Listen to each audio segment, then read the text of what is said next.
नमस्कार मित्रों, कथा अमृत पर आप सभी का स्वागत है। आज की इस वीडियो में हम आपको श्री बांके बिहारी जी महाराज के अद्भुत चमत्कार की एक सत्य घटना सुनाने जा रहे हैं। ये घटना अभी लॉकडाउन के समय की ही है।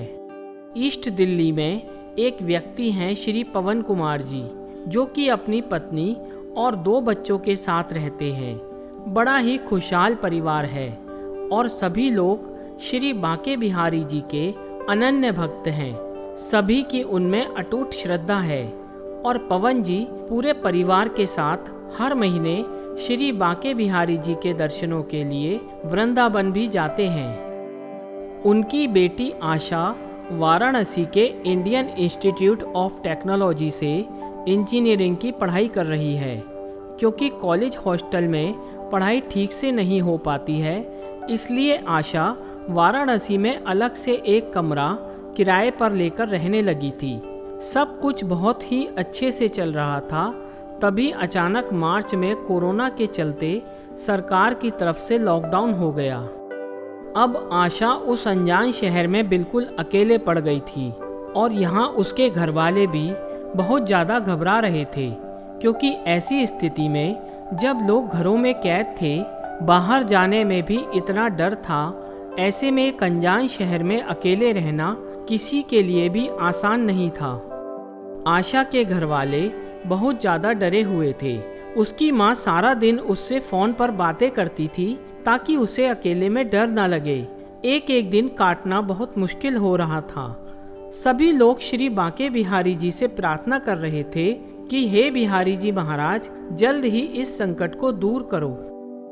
आशा बिल्कुल अकेली थी और एक दिन अचानक उसे तेज बुखार आ गया। सभी बहुत ज़्यादा डर गए कि कहीं ये कोरोना ना हो। वो बेचारी कमजोरी के कारण अपने लिए खाना भी नहीं बना पा रही थी और बाहर से सामान लाना भी बहुत मुश्किल हो रहा था।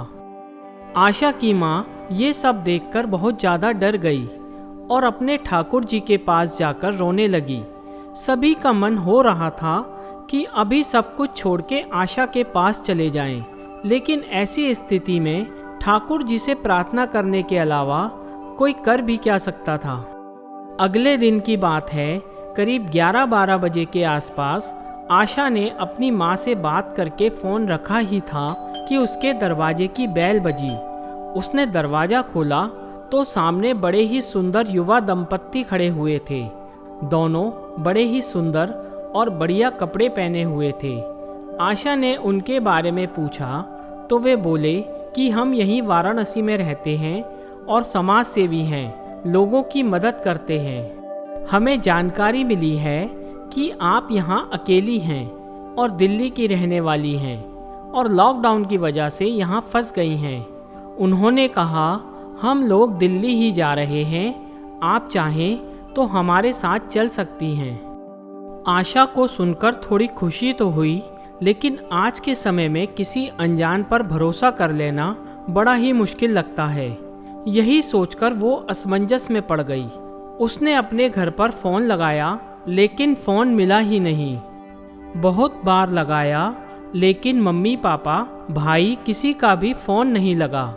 आशा को कुछ समझ नहीं आ रहा था कि क्या करे। ऐसी स्थिति में मना करने का भी मन नहीं था क्योंकि वह बीमार भी थी और ऐसे में अपने घर भी जाना चाहती थी और हाँ करने में भी डर लग रहा था।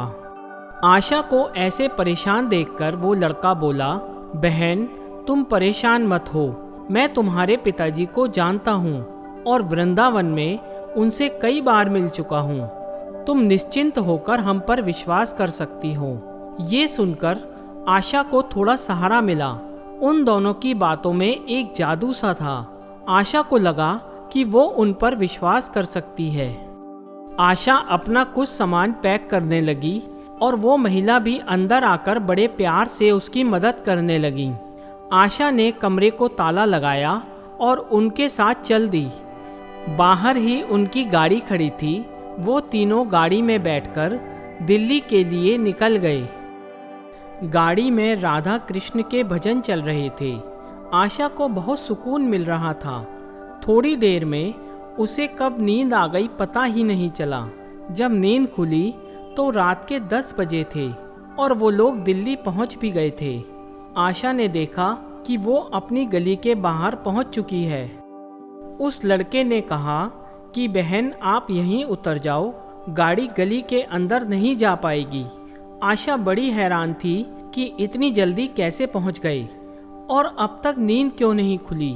कुछ समझ ही नहीं आ रहा था कि हो क्या रहा है। आशा जल्दी से गाड़ी से उतरी और उन लोगों से बोली कि आप भी मेरे साथ चलिए, पिताजी आपसे मिलकर बहुत खुश होंगे। लेकिन उन्होंने कहा कि रात बहुत हो चुकी है और हमें आगे भी जाना है। पिताजी से कहिएगा कि वृंदावन में फिर मिलेंगे।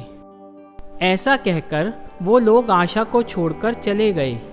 आशा जैसे ही गली के अंदर पहुंची, माँ का फ़ोन आ गया। फ़ोन उठाते ही माँ चिल्लाने लगी कि कहाँ थी तू सुबह से, कब से तेरा फ़ोन मिला रहे हैं लेकिन फ़ोन मिल ही नहीं रहा है। तेरे मकान मालिक को फ़ोन किया तो वो बोले कमरे पर तो ताला लगा है। आखिर तू है कहाँ? हम लोगों का सुबह से कितना बुरा हाल है। आशा बातें करते करते घर पहुंच गई।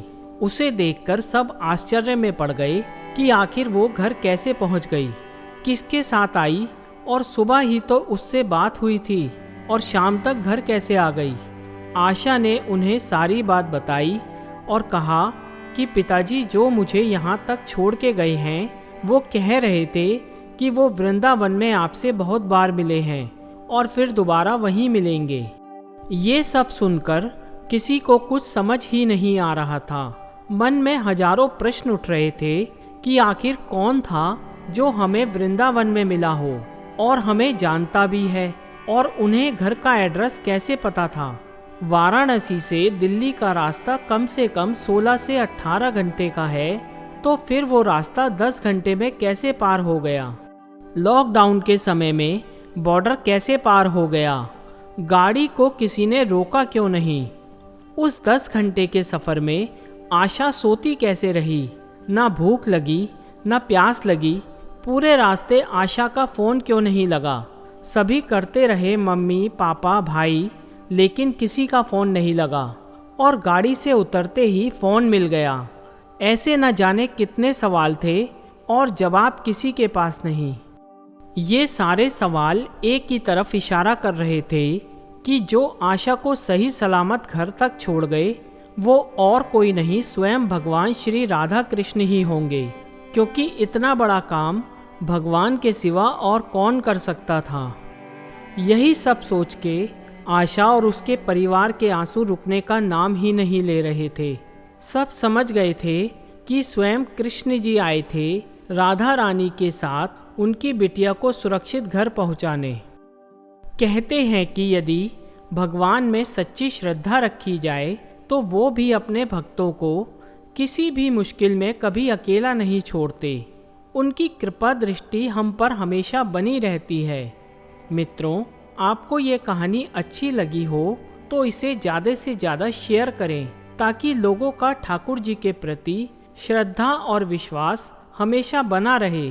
बोलो श्री बांके बिहारी लाल की जय।